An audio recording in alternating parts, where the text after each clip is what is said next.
కొత్త బిజినెస్ కోసం ఆలోచిస్తున్నారా? ఈజాన్ డిస్ట్రిబ్యూషన్ కోసం కాల్ చేయండి 9154729854.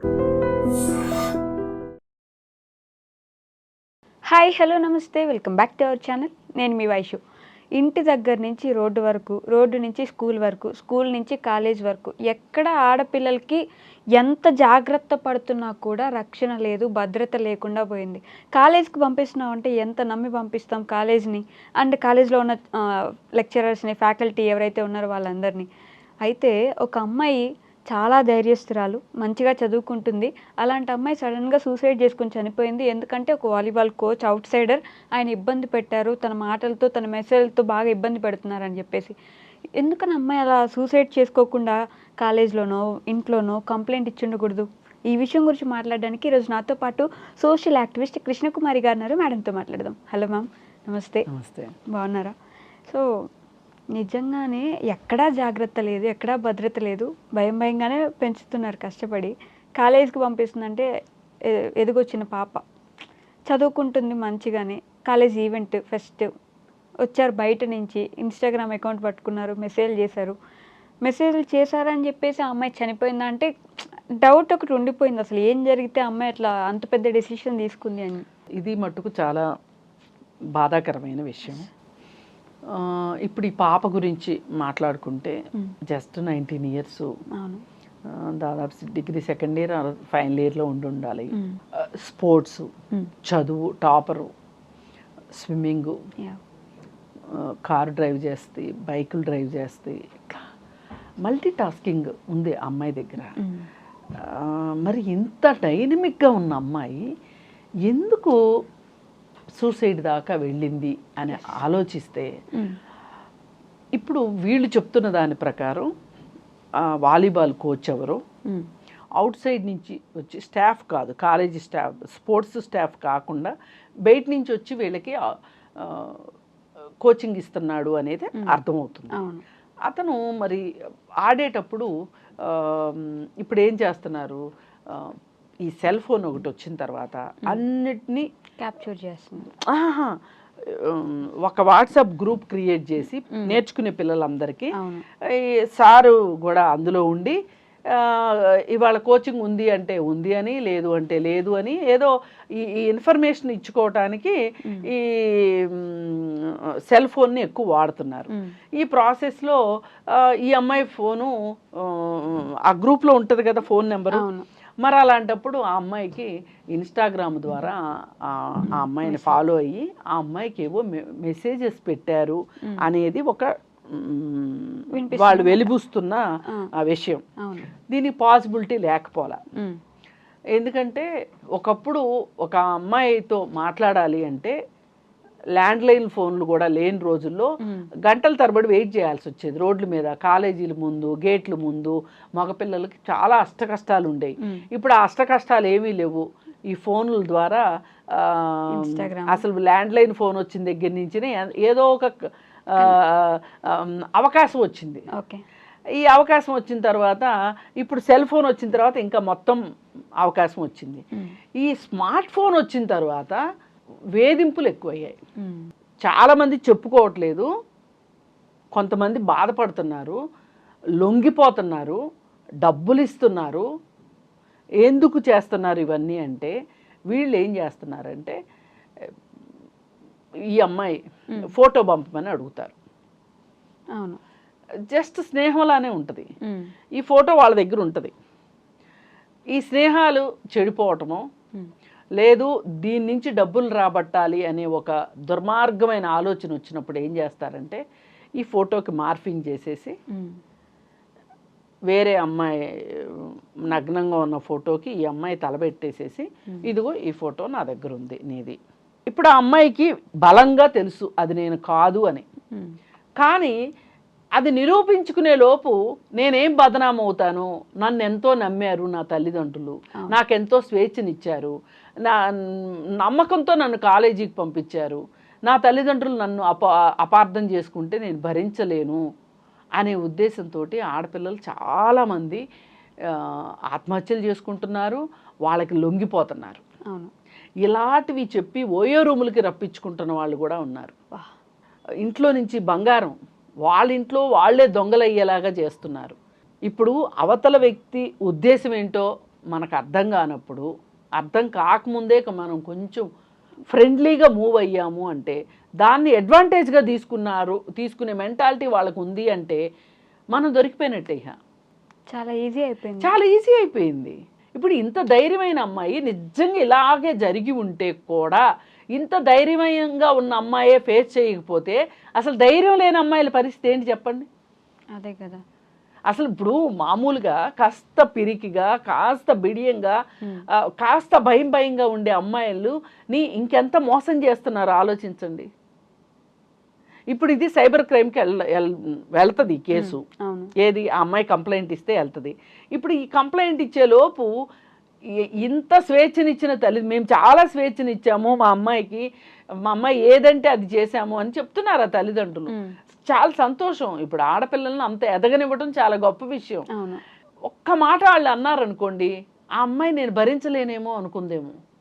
ఆ అమ్మాయికి అసలు ప్రేమించడమే ఇష్టం లేదు, ప్రేమించమని ఆ అబ్బాయే ఊరికే ఆ అమ్మాయిని హింసిస్తున్నాడు. అదే హింసిస్తున్నప్పుడు ఇప్పుడు మామూలు పరిచయంలో ఒక ఫోటో ఎక్స్చేంజ్ చేసుకుంటారు, అదేం పెద్ద విచిత్రం కాదు. లేదు అనుకుంటే 10 మందిలో ఉన్న ఫోటో ఒకటి ఉంటే కూడా ఈ అమ్మాయిని టెక్నాలజీ అలా వచ్చింది, వాళ్ళ ఓ ఫోటోని విడిగా తీయొచ్చు, దానికి ఏదో ఒకటి చెయ్యొచ్చు. చేసి బెదిరించారనుకోండి, ముందైతే పరుగు పోద్ది అనుకుంటారు కదా. ఇప్పుడు ఇంత ధైర్యంగా ఉన్న అమ్మాయికి కూడా ఏ రకంగా ధైర్యం చెప్పాలి మీరు చెప్పండి? వాడు నన్ను వదలడు నాన్న, అందుకే చనిపోతున్నాను అంటే ఏంటి దాని అర్థం? అదే వదలడు అంటే ఏదో, ఇప్పుడు జస్ట్ ప్రేమించమని అడిగితే భయపడాల్సింది ఏమి లేదు ఇక్కడ. నేను ప్రేమించను అని చెప్పొచ్చు, నో చెప్పడం పెద్ద కష్టం కాదు.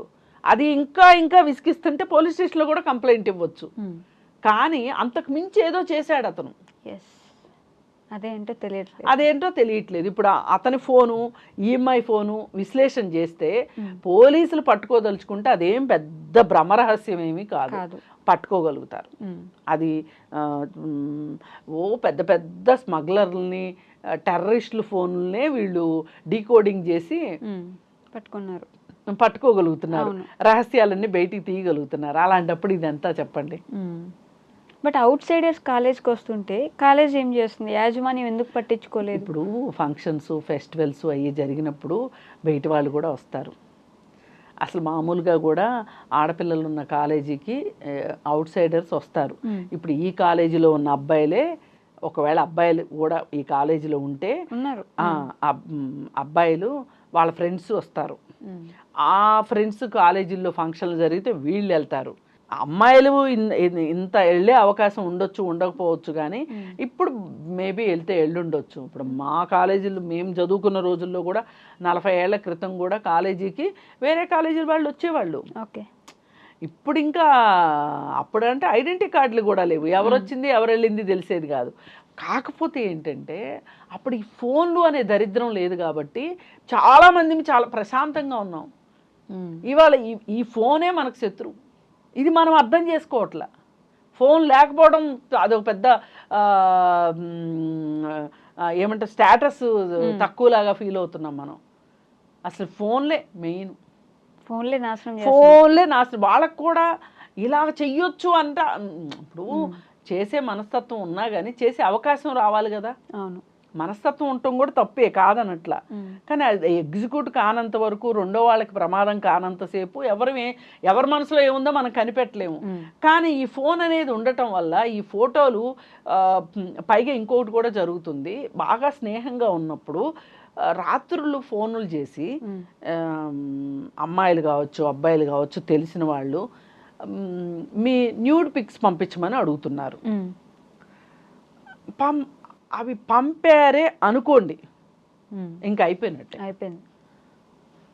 ఇలా పంపించి లక్షలు ఇచ్చిన తర్వాత, ఇంట్లో వాళ్ళకి డౌట్ వచ్చిన తర్వాత, నిగ్గదీసిన తర్వాత పోలీస్ కంప్లైంట్లు అయిన కేసులు ఉన్నాయి.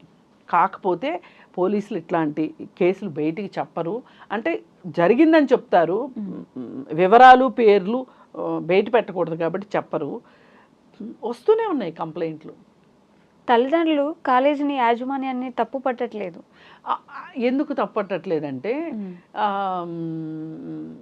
ఆయన రైల్వే ఎంప్లాయీ. అవును, వాళ్ళ రైల్వే డిగ్రీ కాలేజీ మీద చెప్తే కరెక్ట్గా ఉండదు అని. కానీ ఒకటండి, కాలేజ్ అన్నాక వస్తారు, రోజు వస్తే తప్పు. కానీ ఇప్పుడు అతను ఒక వాలీబాల్ కోచ్ కాబట్టి ఇలా కాలేజీలోకి రాగలిగాడు. ఫెస్టివల్స్ జరిగినప్పుడు వస్తారు, దాన్ని ఎవరు నియంత్రించలేరు. ఆ రోజు గేట్లు తీసి ఉంచుతారు, వస్తారు. అవును, అది పెద్ద విషయం అని నేను అనుకోవట్లే. సెక్యూరిటీ లేదు అని అనడం నేను అది అది కరెక్ట్ అని అనిపించట్లేదు. ఇవాళ ఒక మనిషిని పట్టుకోవడము సెకండ్స్లో అయిపోయింది. ఇప్పుడు నేనేంటో తెలియడానికి సెకండ్స్ చాలు. మిమ్మల్ని నేను నిజంగా అబ్జర్వ్ చేయదలుచుకుంటే, మీ గురించి తెలుసుకోవాలంటే, నాకు టెక్నాలజీ బాగా తెలిస్తే 2 నిమిషాలు, టెక్నాలజీ తెలియకపోతే 10 నిమిషాలు. మీరెవరు ఏంటి? ఇప్పుడు మొన్న జెమినీ ఏఐ వచ్చింది. అవును, దానికి సంబంధించి ఆ అమ్మాయి స్టేట్మెంట్ ఇచ్చింది. కరెక్ట్. మరి అది చాలామంది పెద్దవాళ్ళు కూడా చేశారు ఈ పని. ఒక ఫోటో ఇచ్చి ఇంకో ఫోటో లాగా అడిగారు. అవును, ఏం బుద్ధి లేదు మనుషులకి. ఇప్పుడు మీరు ఎలా చూసుకోవాలనుకుంటున్నారో మిమ్మల్ని, మీకు తయారవటం చేత కాదా? ఎందుకు టెక్నాలజీని వాడాలనుకుంటారు? ప్రతిదానికి అవసరం ఉన్నదానికి, అవసరం లేని దానికి. ఒక్కసారి ఒక్క పిక్ ఫోన్లోకి వెళ్ళింది అంటే అది అందులో ఉండిపోతుంది అంతే. మనం ఏదో డిలీట్ చేసి మన తెలివితేటలకి అన్నీ దాచిపెట్టుకుంటాం, డిలీట్ చేసేసామని మనం అనుకుంటాం, ముచ్చట పడిపోతాం. కాదు, గూగుల్లో ఉంటుంది. దాన్ని తీయాలి అనుకుంటే తీయడం చాలా ఈజీ. దాదాపు 10 సంవత్సరాల క్రితం అనుకుంటా, నేను ఎంఎస్డబ్ల్యూ చేసేటప్పుడు మాకు నల్సార్ యూనివర్సిటీ నుంచి సైబర్ క్రైమ్స్ మీద మాకు ఒక క్లాస్ తీసుకునేటప్పుడు ఒక ప్రొఫెసర్ వచ్చి చెప్పారు, ఎట్టి పరిస్థితుల్లోనూ ఫోటోలు అప్లోడ్ చేయొద్దు ఫోన్లో, పిల్లల ఫోటోలు అస్సలు చెయ్యొద్దు అని చెప్పారు ఆవిడ. పిల్లల ఫోటోలు చూసి, మనం అప్లోడ్ చేసిన ఫోటోలు చూసి ముఠాలు ఆ స్కూళ్ళ దగ్గరికి వెళ్ళి కిడ్నాపింగ్ చేయటానికి అవకాశాలు ఉంటాయి. అందు గురించి ఏంటి అంటే, మీరు ఎట్టి పరిస్థితుల్లో పిల్లల ఫోటోలు కానీ మీ ఫోటోలు పెట్టొద్దు, అప్లోడ్ చేయొద్దు అనవసరంగా. ఇప్పుడు కొన్ని చేస్తాం, తప్పనిసరిగా చేస్తాం కొన్ని. ఇప్పుడు ఆధార్ కార్డు ఉంటుంది, ఆధార్ కార్డు ఫోన్లో పెట్టుకుంటాం, అది తప్పనిసరి. కానీ అవసరం ఉన్నా అవసరం లేకపోయినా, మనం ఒక షాప్కి వెళ్తే ఫోటో, హోటల్కి వెళ్తే ఫోటో, అది తీసుకుంటామా, తీసుకుని మళ్ళీ అప్లోడ్ చేస్తాం. సినిమాకి వెళ్తే ఫోటోలు తీసుకోవడం ఎవరి కోసం అండి? ఇది సినిమా మన కోసం, మనం చూడటానికి వెళ్తున్నాం, పెడతాం. ఇట్లా ఆడపిల్లలు చాలా జాగ్రత్తగా ఉండాల్సిన అవసరం ఉంది. వాళ్ళు చదువుకునే పిల్లలు 1కి 2 సార్లు మనం టెక్నాలజీని తక్కువ వాడటం ఒకటి. ఇప్పుడు ఈ పాప విషయం లాంటి విషయం జరిగితే గనక అపోహపడితే కూడా మీ తల్లిదండ్రులే. మీ ఎంతైనా సరే తల్లిదండ్రులు ఏమన్నా సరే మన పిల్లల్ని ఎక్కువ నమ్మేది తల్లిదండ్రులే. అవును, ఆఖరి పిల్లల గురించి ఆఖరి తెలిసేది కూడా తల్లిదండ్రులకే. అయినా కానీ క్షమిస్తారు. ఏ తల్లిదండ్రులు పిల్లల్ని నువ్వు తప్పు చేశావు అని వెలివేయడం అనేది ఉండదు. తాత్కాలికంగా కోపతాపాలు చూపిస్తారు. మీరు భయపడిపోతే ఎట్లా? ఇంత ధైర్యం ఉన్న అమ్మాయే భయపడిపోతే మిగతా వాళ్ళ సంగతి ఏంటి? అందుకని దయచేసి మీకు ఏ సమస్య వచ్చినా సరే, ప్రతి సమస్యకి పరిష్కారం ఉంటుంది. సమస్య ఉంది అంటే దాని పక్కన పరిష్కారం పుట్టే ఉంటుంది. చావు పరిష్కారం కాదు. కాదు, అస్సలు కాదు. ఇప్పుడు నువ్వేం చేయగలిగావు అతన్ని? ఇప్పుడు అతన్ని ఏదైనా శిక్షిస్తే నువ్వు చూడడానికి ఉన్నావా? నువ్వు ఉండి కదా ఏదైనా సాధించాల్సింది. ఈ ధైర్యాన్ని తెచ్చుకోమని చెప్తున్నా. ఓకే. బైకులు నడపటము, ఆటలు ఆడటము, స్విమ్మింగ్ చేయటము, చదవటమే కాదు, జీవితానికి అవసరమైంది నువ్వు బతికి ఉండటమే. ఇంకెన్ని సాధించి ఉండేదానివా నువ్వు బతికుంటే. అందుకని దయచేసి ఆడపిల్లలు ఇది నేర్చుకోండి. ఏదున్నా తల్లిదండ్రులకు చెప్పుకోండి. ఏమనరు, ఏం అలా అంటారు, స్టార్టింగ్లో అంటారు, తర్వాత యాక్సెప్ట్ చేస్తారు. చేస్తారు, కడుపులో పెట్టుకుంటారు తల్లిదండ్రులు. అవును. ఇప్పుడు ఏ పిల్లలు తప్పులు చేయకుండా ఉన్నారా? నేను చేయలే, మీరు చేయలే, చేశాను. చేస్తాం. మనిషి నైజం తప్పులు చేయడం, పొరపాట్లు చేయడం, కానీ సరిదిద్దుకుంటాం, సరిదిద్దుకోవాలి. అది నేర్పిస్తారు మన తల్లిదండ్రులు మనకి. అందుకోసం దయచేసి ఏ పిల్లలు ఏదన్నా ఒకటి ఇట్లాంటివి జరిగినప్పుడు బెంబేలు పడిపోయి, కంగారు పడిపోయి, ఇంత పెద్ద పెద్ద డెసిషన్స్ తీసుకోకుండా మీ తల్లిదండ్రులతో మాట్లాడి చట్టాన్ని ఆశ్రయిస్తే చాలా కాన్ఫిడెన్షియల్గా క్లియర్ చేస్తారు. తల్లిదండ్రులతో మాట్లాడి, మీరు నా వైపు నుంచి పొరపాటు జరగలేదు, జరగకపోతే జరగలేదని చెప్పండి, జరిగితే ఉన్నది ఉన్నట్టు చెప్పండి. చెప్తే దానికి తగ్గట్లుగా తల్లిదండ్రులు పోలీసులను ఆశ్రయిస్తారు. ఇవాళ కొన్ని విషయాల్లో చాలా ఫాస్ట్గా రియాక్ట్ అవుతున్నాయి. ఆడపిల్లల విషయం అన్నా కానీ, లేదు సైబర్ క్రైమ్స్ విషయంలో కావచ్చు, ఇది సైబర్ క్రైమ్ కిందే వస్తుంది. ఇది ఒకవేళ అతను ఏమైనా ఈ అమ్మాయి ఫోన్ ద్వారా ఏదైనా చేస్తే అది సైబర్ క్రైమ్ కిందే వస్తుంది. చాలా ఫాస్ట్గా. అసలు నేను కొన్ని కేసులు చూశాను, చెప్తే నమ్మరు. ఇక్కడున్న ఒక అమ్మాయి కంప్లైంట్ చేస్తే, సాఫ్ట్వేర్ అమ్మాయి, వాళ్ళ ఊరు అబ్బాయి కూడా ఇక్కడ ఉద్యోగం చేసేవాడంట, యూపీ అబ్బాయి. ఇక్కడ అమ్మాయి ఇక్కడ ఉంటుంది కాబట్టి ఇక్కడ కంప్లైంట్ ఇచ్చింది. ఇక్కడ ఈ అమ్మాయిని వేధించి అక్కడికి వెళ్ళి అక్కడి నుంచి కూడా వేధిస్తుంటే అమ్మాయి కంప్లైంట్ ఇచ్చింది. కంప్లైంట్ ఇస్తే ఇక్కడి నుంచి పోలీసులు వెళ్ళి అక్కడికి వెళ్ళి అక్కడ పోలీసుల ద్వారా వాడిని పట్టుకొచ్చారు ఇక్కడికి. ఎంత ఎక్సర్సైజు చేశారు.